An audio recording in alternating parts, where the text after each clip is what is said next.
like claims? That's why there's the Sean Hannity Show.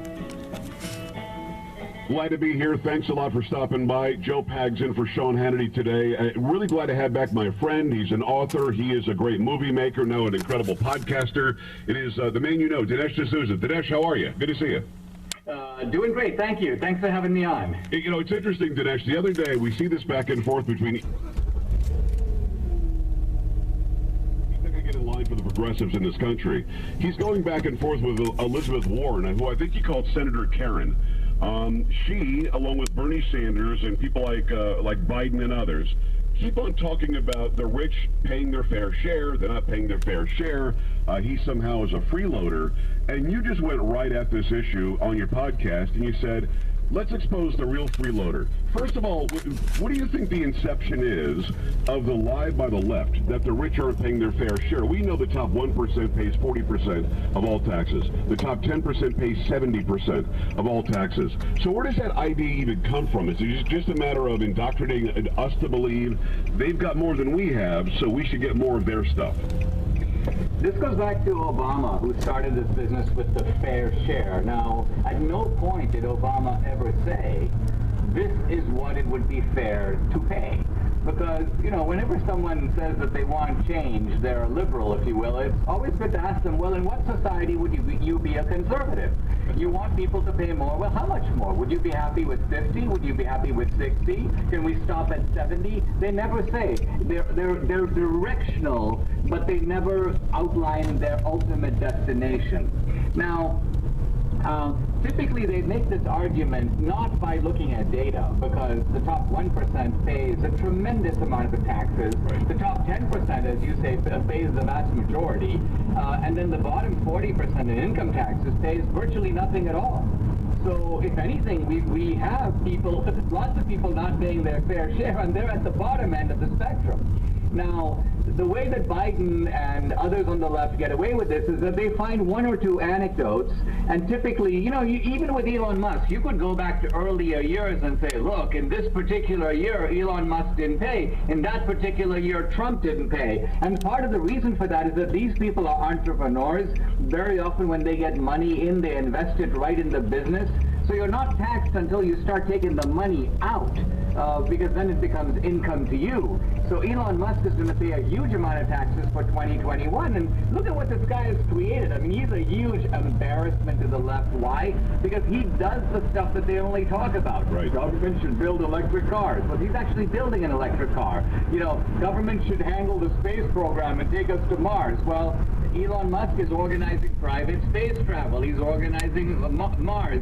And in addition, he has all these, kind of out-of-the-box ideas to fix traffic patterns in congested cities, ways to augment the human brain with artificial intelligence. So this is a guy that has a really supple mind and is a real creator of new ideas and new things.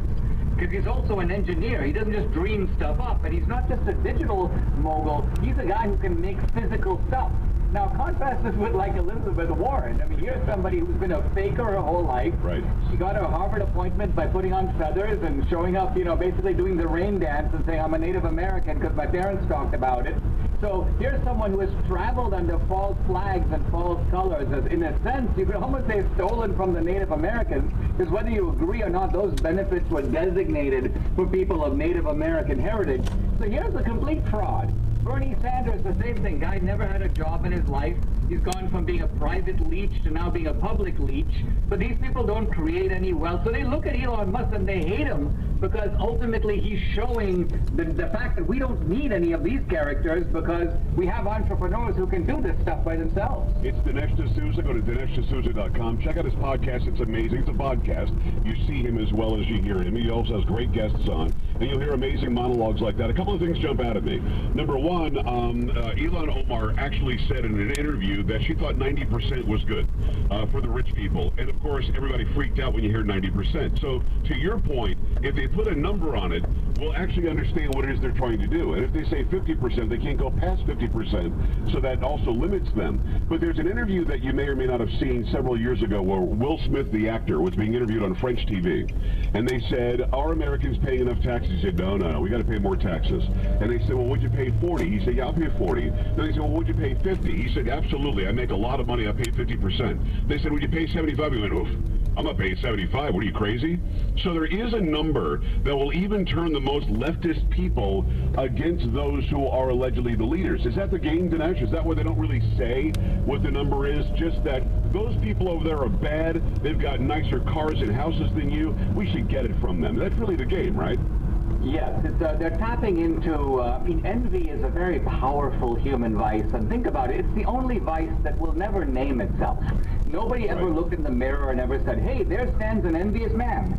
People don't even admit to themselves when they're envious of somebody else. So it is a political, it is something that politicians have learned to tap in a very cunning way. I see, for example, Obama as the master of this genre. And speaking about tax rates, Obama's father, the very guy that Obama said he got his dreams from, once wrote a paper about why 100% tax rates were actually okay. Wow. He goes, it doesn't really matter because he goes, ultimately, it's just a matter of how the money is spent. So if the government knows how to spend it better, then why not have people earn money and take everything they have?